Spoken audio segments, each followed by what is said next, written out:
Now let's start our next topic. The topic is Poisson kernel function. तो सबसे पहले देखते हैं कि पॉइजन कर्नल फंक्शन क्या होते हैं, फिर इससे रिलेटेड थ्योरम देखेंगे. तो Poisson kernel function, the function p r theta equals to summation n equals to minus infinite to infinite r to power mod of n into e to power iota n theta for all r is varies between 0 to 1 and theta is varies between minus infinite to infinite is called the Poisson kernel function. तो समझ में आया poison kernel function क्या है. इस प्रकार का P r theta जो इस फॉर्मेट में अगर डिफाइन होगा तो इसी पी आर थीटा को ही हम क्या बोलेंगे, पॉइजन कर्नल फंक्शन बोलेंगे. अब देखते हैं इससे related theorem. The Poisson kernel function p r theta can be expressed as p r theta equals to 1 minus r square upon 1 minus 2 r cos theta plus r square equals to real part of 1 plus r e to power iota theta upon 1 minus r e to power iota theta. तो देखो Poisson kernel function, ये हमारा p r theta Poisson kernel function है. तो Poisson kernel function को इस प्रकार से हम दो अलग अलग टर्म में एक्सप्रेस कर सकते हैं. ये अभी हम प्रूफ करके दिखाएंगे. तो चलो स्टार्ट करते हैं. सबसे पहले एक वेरिएबल ले लिए हैं, कॉम्प्लेक्स वेरिएबल जेड, और इसको सब्स्टिट्यूट कर रहे हैं r equals to e to power iota theta से. तो जो हमको प्रूफ करना था उसका लेफ्ट रियल पार्ट को ले लिए हैं 1 plus r e to power iota theta upon 1 minus r e to power iota theta को. अब r into e to power iota theta की जगह क्या रखेंगे, अपन जेड सब्स्टिट्यूट करेंगे. तो इस प्रकार का होगा. अब यहाँ पे जो डिनोमिनेटर में लिखा हुआ है 1 माइनस जेड, इसको ऊपर ले गए तो ये हो जाएगा 1 plus z into 1 minus z to power -1.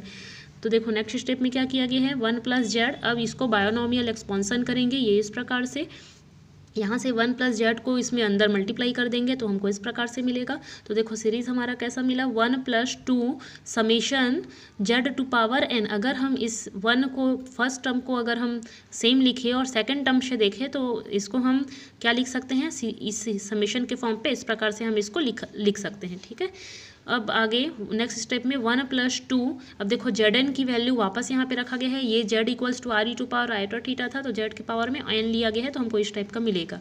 ठीक है. नेक्स्ट स्टेप में क्या किया गया है, ये जो लिखा है e to power iota n theta, इसको डीमाइवर से एक्सपांसन कर दिया है. यहाँ पे डीमाइवर थ्योरम को अप्लाई किया गया है. तो ये क्या मिलेगा, 1 plus 2 summation n equals to 1 to infinite r to power n e to power iota n theta को डीमाइवर से एक्सपांसन करेंगे तो हमको क्या मिलेगा, cos n theta plus iota sine n theta. अब दोनों ओर लेफ्ट साइड में और राइट साइड में, लेफ्ट साइड हमारा ये था 1 plus r e to power iota theta upon 1 minus r e to power iota theta, और राइट साइड में हमारी ये वैल्यू, ये वाला इक्वेशन मिला. तो दोनों में रियल पार्ट्स को क्या करेंगे, कंपेयर कर देंगे. तो देखो रियल पार्ट्स को कंपेयर कर दिए तो हमको इस टाइप का टर्म मिलने वाला है. यहाँ पे जो आयोटा वाला टर्म है ये इमेजिनरी पार्ट कहलाता है, तो इसको हम क्या करेंगे, इग्नोर करेंगे और केवल रियल पार्ट्स को इक्वेटिंग कंपेयर कर लेंगे. तो हमको इस टाइप का इक्वेशन मिलेगा.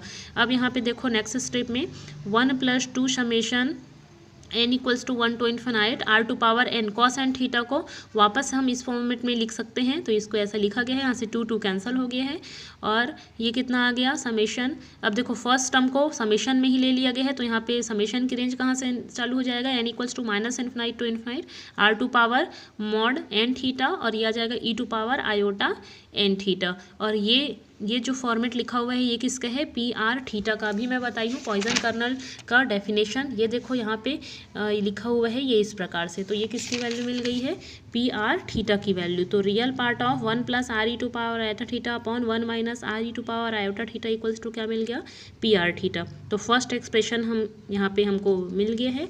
अब देखते हैं सेकंड एक्सप्रेशन के लिए. अगेन उस जो फंक्शन यहाँ पे कंसिडर किए थे उसको फिर से ले लिए हैं और यहाँ से क्या कर रहे हैं, रेशनलाइज कर रहे हैं इसको.